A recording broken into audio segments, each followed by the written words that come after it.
Bismillahirrahmanirrahim. Assalamualaikum warahmatullahi wabarakatuh.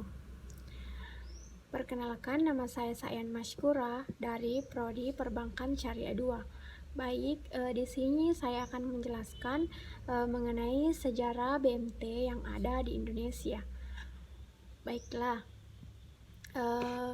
sejarah perkembangan BMT yang ada di Indonesia berawal dari berdirinya Bank Muamalat Indonesia pada tahun 1992, yang mana pada prakteknya BMI dalam kegiatan operasionalnya berlandaskan nilai-nilai syariat. Dan setelah berdirinya BMI, timbul peluang untuk mendirikan bank-bank yang berprinsip syariah ini, namun operasionalisasi dan BMI kurang menjangkau usaha masyarakat kecil maupun menengah, maka muncul usaha mendirikan bank dan lembaga keuangan bank mikro seperti Bank Pembiayaan Rakyat Syariah dan atau bisa disebut BPRS. Dan BMT ini bertujuan untuk mengatasi hambatan operasionalisasi di daerah, dan kondisi tersebut menjadi latar belakang munculnya BMT agar dapat menjangkau masyarakat daerah hingga ke pelosok pedesaan. Dan pengembangan BMT ini merupakan hasil prakarsa dari pusat inkubasi bisnis usaha kecil maupun menengah, yang merupakan badan pekerja yang dibentuk oleh Yayasan Inkubasi Usaha Kecil dan Menengah atau bisa disebut dengan YINBUK. Badan ini dibentuk oleh Ketua Umum Majelis Ulama Indonesia atau MUI, dan Ketua Umum Ikatan Cendekiawan Muslim se-Indonesia, dan Direktur Utama Bank Muamalat Indonesia. Dan tujuan didirikannya BMT ini yaitu agar terciptanya sistem lembaga dan kondisi kehidupan ekonomi rakyat banyak yang dilandasi oleh nilai dasar seperti keselamatan, beretikat keadilan, kedamaian, dan kesejahteraan.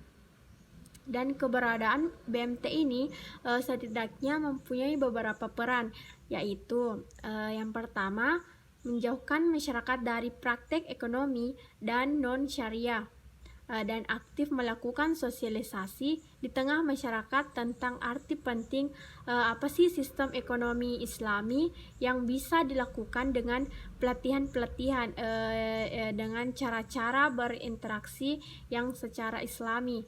Dan misalnya supaya ada bukti transaksi, dilarang curang dalam menimbang barang, jujur terhadap konsumen, dan sebagainya.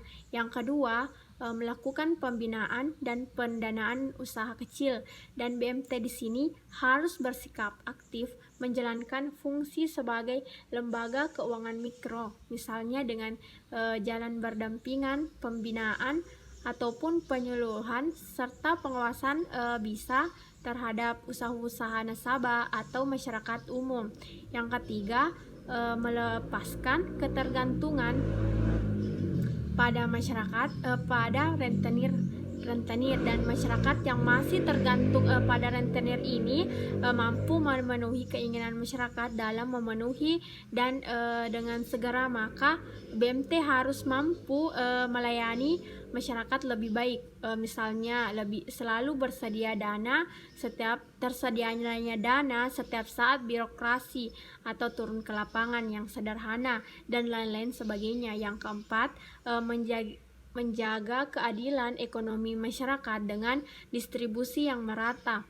Adapun fungsi BMT di sini yaitu langsung berhadapan dengan masyarakat yang kompleks, dituntut harus pandai bersikap yang adil, efektif, serta oleh karena itu langkah-langkah yang melakukan evaluasi dalam rangka pemetaan setelah prioritas yang harus diperhatikan.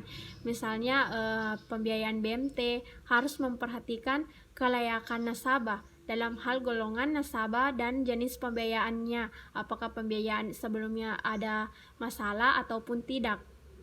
Baiklah, itulah dari saya. Assalamualaikum warahmatullahi wabarakatuh.